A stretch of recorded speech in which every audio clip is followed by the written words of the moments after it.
ఇప్పుడు నేను చూపించబోతున్న ఈ చికెన్ పకోడీ రెసిపీ మీరు ట్రై చేసి నచ్చితే నేను నా ఛానల్ ఫాలో అవ్వండి, లేకపోతే లేదు.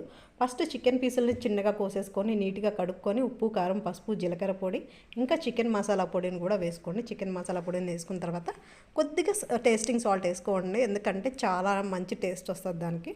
ఇంకా దీంట్లోనే కొంచెం అల్లం వెల్లుల్లి పేస్ట్ వేసుకోవాలి. అల్లం వెల్లుల్లి పేస్ట్ వేసుకున్న తర్వాత కొంచెం నిమ్మకాయని పిండుకోండి, ఎందుకంటే ముక్క ఎంతసేపు అయినా సాఫ్ట్గా ఉండడానికి నిమ్మకాయ చాలా అంటే చాలా బాగా పనిచేస్తుంది. దీంట్లోనే కొద్దిగా శనగపిండి వేసుకోండి. శనగపిండి వేసుకుని కొద్దిగా ఇవన్నీ కలుపుకోవడానికి కొంచెం వాటర్ యాడ్ చేసుకోండి. ఎక్కువ వేయకండి, మళ్ళీ నీళ్ళుగా అయిపోతాయి. కొంచెమే యాడ్ చేసుకోవాలి.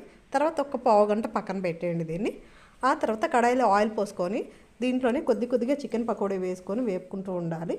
ఇంకా నేను ప్లేటింగ్ కోసం అని చెప్పేసి అరిటాకుని ఇలా కట్ చేసి ప్లేట్లో ఉంచేసాను, ఎందుకంటే పిల్లలకి మంచిగా కలర్ఫుల్గా ఉంటేనే కదా ఫుడ్ తినడానికి ఇష్టపడతారు. అందుకని నేను ఇలాగ ప్లేటింగ్ చేశాను అనమాట.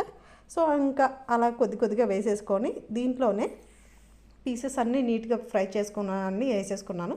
ఇప్పుడు కరివేపాకుని ఫ్రై చేసేసుకున్నాను, ఎందుకంటే తినడానికి చాలా బాగుంటుంది మధ్య మధ్యలో. ఇంకా ప్లేటింగ్ అయితే నేను ఇలాగ ఆల్మోస్ట్ ఇలా డెకరేషన్ చేసేసాను. ఇంకా నెక్స్ట్ ప్లేట్ కూడా ఇంకా తయారు చేయబోతున్నాను, ఎందుకంటే నెక్స్ట్ ప్లేటింగ్ కూడా ఇలాగ మొత్తం అన్నీ చేసి పెట్టాను. నిజంగా చెప్తున్నాను, ప్రామిస్లీ ఒక్కసారి ఈ చికెన్ పకోడీ ట్రై చేయండి, మీరు మళ్ళీ చేసుకొని తింటారు. అంత బాగుంటుందన్నమాట ఈ రెసిపీ.